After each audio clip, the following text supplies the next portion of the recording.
So, have you got a date for Valentine's Day? Yes, it's February the 14th. Oh, thanks. No problem.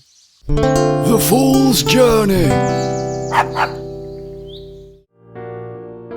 With the Hierophant now behind him, the Fool wanders into another delightful garden. An angel floats above a young couple who must have forgotten to get dressed this morning. Welcome, Fool. Hello, you don't appear to be wearing any... We are clothed in the love and passion we feel for each other.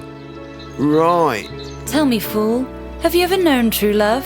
Oh yeah, loads of times. Well, no, actually.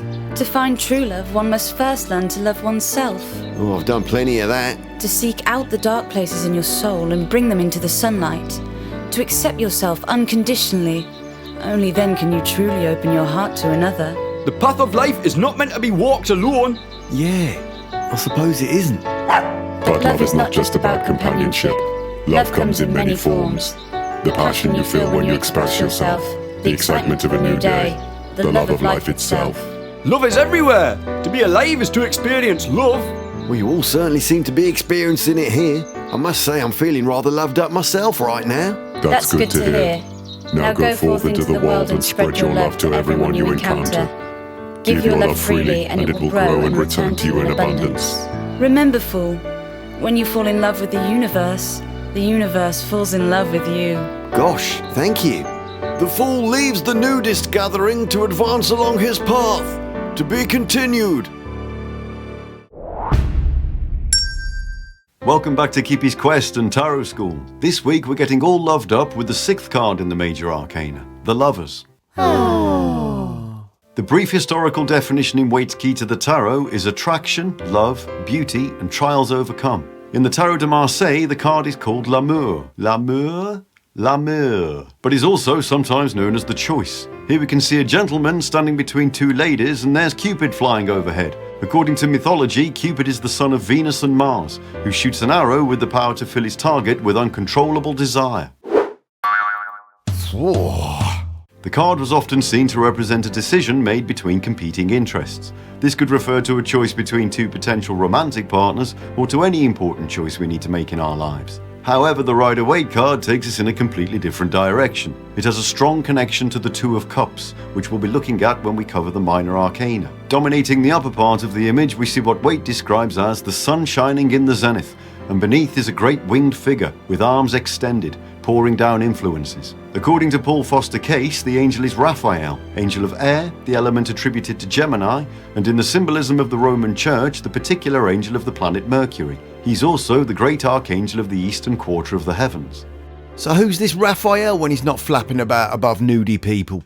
A brief history of the Archangel Raphael. The Archangel Raphael was first mentioned in the books of Tobit and Enoch, two religious works thought to date back to the 3rd century BCE. The name Raphael comes from the Hebrew word to heal, or God has healed. According to the book of Enoch, he is set over all disease and every wound of the children of the people. In Western occultism, Raphael is one of the 4 archangels who is invoked during the lesser banishing ritual of the pentagram, together with Gabriel, Michael and Uriel. Raphael is the archangel of the east, the element of air and the season of spring. He also carries a caduceus wand, itself a symbol of healing and restoration. The two characters beneath Raphael have been named as Adam and Eve by Arthur Edward Waite.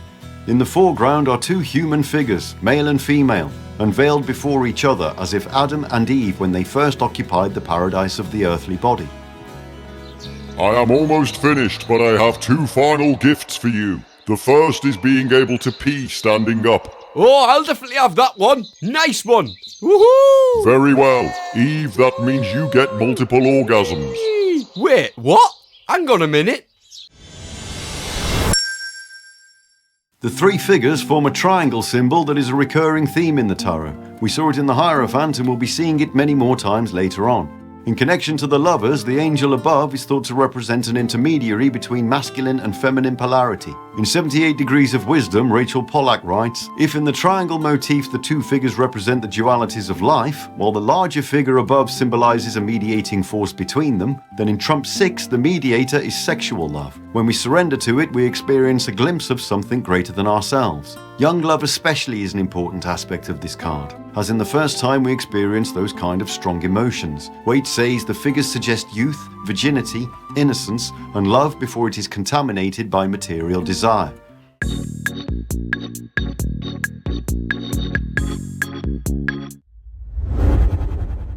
In the background we can see two trees and a mountain. Behind Eve we find the tree of knowledge, complete with forbidden fruit. Now the forbidden aspect is disputed by many.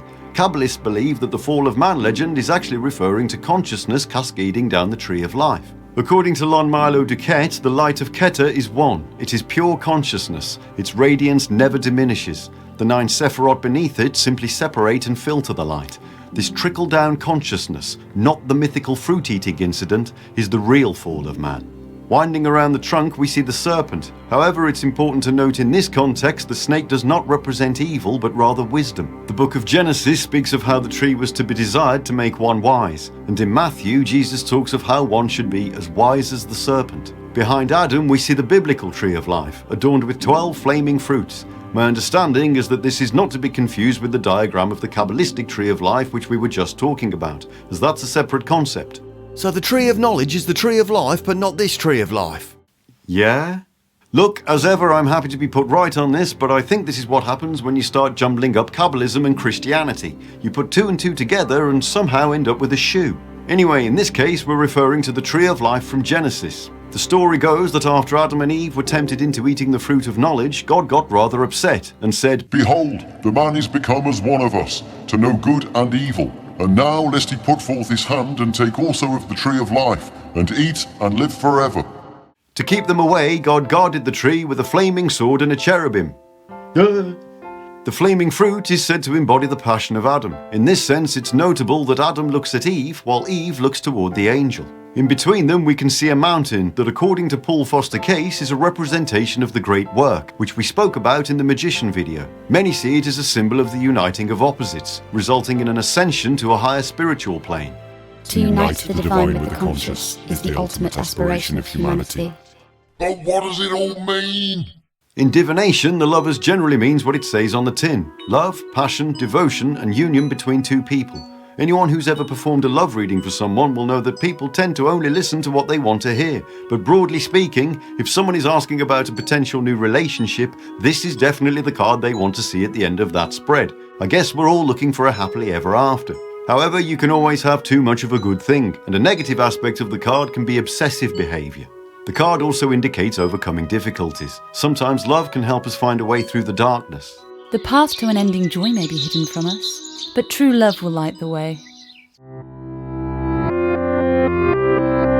The upside down lovers brings us quite the reversal of meanings. It's basically love gone wrong. All sorts of things have been thrown around here, from a bad marriage to sexual problems. If you're doing a love reading, then the lovers reversed is definitely the card that people don't want to see at the end of their spread.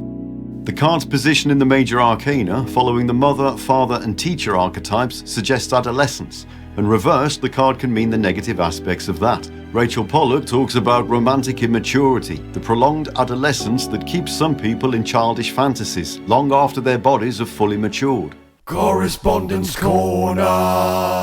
The lovers sit on the 17th path of the Tree of Life between Binah and Tiferet. This is the path between understanding and beauty. They correspond to the Hebrew letter Zayin, which means sword. Their musical note is D natural. Their herb is parsley and their zodiac sign is Gemini. The big takeaway from this card is the concepts of love, passion and devotion. Waite puts it best when he says this is in all simplicity the card of human love, here shown as part of the way, the truth and the life. This can also apply to a love for anything at all, including life itself. It's been said that hate is not the opposite of love but fear. When we approach our lives fearlessly, it could be said that we are living our lives with love. To surrender yourself to love is to live without fear.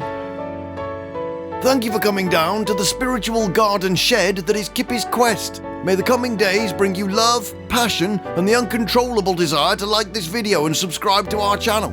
Until next time.